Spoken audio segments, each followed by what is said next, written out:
In this short video, we're going to talk about the determinants of demand and just introduce the various determinants so that they can be looked at separately in separate videos in this series. So for a start, we're going to look at what determines the quantity of the good demanded per unit of time. It's a flow concept. Demand is a flow concept. It means the amount we demand per unit of time. If I were to say to you that my demand for petrol was 50 litres, is it 50 litres a day, 50 litres a week, 50 litres a month, 50 litres a year? It makes a lot of difference. So we must specify a time period, and that's where the T, this small t, comes in. It's the quantity demanded per unit of time. Now what we say is that depends on, and we write depends on in this way. This notation here you'll recognize from mathematics. It's integration in calculus, but we're not going to use it in that terms. We're just simply going to use it as shorthand. We're going to say the quantity demanded per unit of time depends on, and that's what this means, depends on. And that's how you read it. So it depends on what? It depends on the price per unit, or the quantity demanded per unit of time. The quantity demanded depends on the price per unit. We have to specify a unit here because if I said to you petrol was £1, it doesn't make any sense. Is it £1 a barrel? £1 a litre? Makes a big difference again. So we must specify a unit. So the quantity demanded per unit of time depends on the price per unit.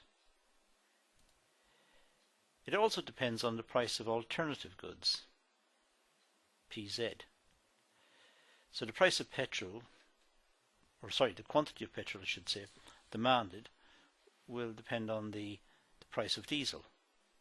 If the price of diesel falls incredibly cheaply, becomes incredibly cheap, then perhaps more people will buy diesel cars, less people will buy petrol cars, and the quantity of petrol will fall. The quantity of petrol demanded will fall. So the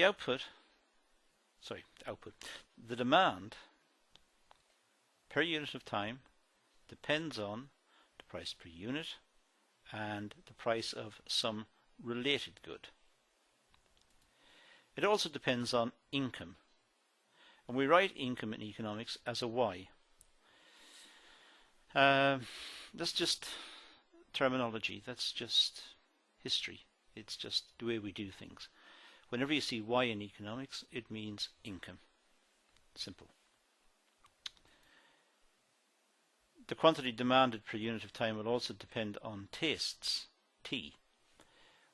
Well, if an item becomes fashionable or desirable because it's trendy, then the quantity demanded may increase, even though the prices remain the same. So clearly, the marketing industry and its influence on our tastes and fashions and so on influences the quantity of goods demanded. Next, it would depend on the population. A very big country will have a bigger demand than a small country. There are more people. That should be straightforward. Depends on the distribution of income. If in a country there are only a few very rich people and everybody else is very, very poor, then the quantity demanded for some goods may not be very high. Even though the population is high, the quantity demanded for some goods, perhaps some luxury goods, may be quite small. Only the very rich are buying those goods. So the distribution of income is important. It's not just the absolute level of income, it's the way the income is spread out, the way it's spread out between the people who live in the country. Some countries have got very equal, or not precisely equal, but very egalitarian distribution of income patterns. Other countries are highly skewed. Some very rich people and the majority very, very poor. The quantity demanded per unit of time also depends on the seasons. Clearly, there will be a bigger demand for Christmas lights at Christmas time. There will be a bigger demand for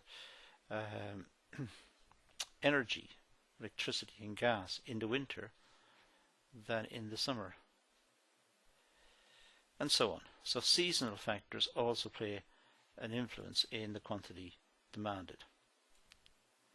The government may also play a part. The government may try to dissuade us not to consume certain items. For example, cigarettes. It might tell the population that it's bad. It'll give you cancer and you die, etc. if you smoke.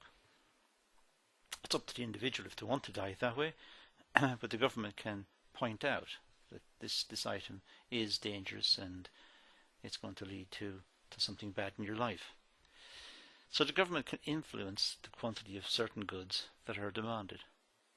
It may promote certain goods, vegetables and fruit and healthy living and so on. Then you doesn't stand for anything in particular. It just means we're making a long list here of the determinants of demand and we might have forgotten something, so you is it. You is a portmanteau term. It picks up anything we've forgotten. It could be that the weather is important in determining demand.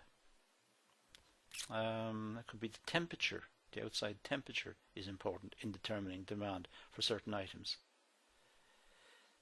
But rather than just carrying on trying to dream up everything, we just put in you and say, okay, that's enough. Now, output depends on many variables, as you can see. We need to simplify this, and we do this with the Latin expression ceteris paribus, or ceteris paribus as some people say. The ceteris paribus assumption means everything else being held constant. So what we'd say is, let's say the price per unit determines the quantity demanded per unit of time, ceteris paribus, i.e. everything else being constant. So that introduces us to the type of determinants for market demand, and later on in this series each one of these will be dealt with in a separate small video. In the meantime, thanks for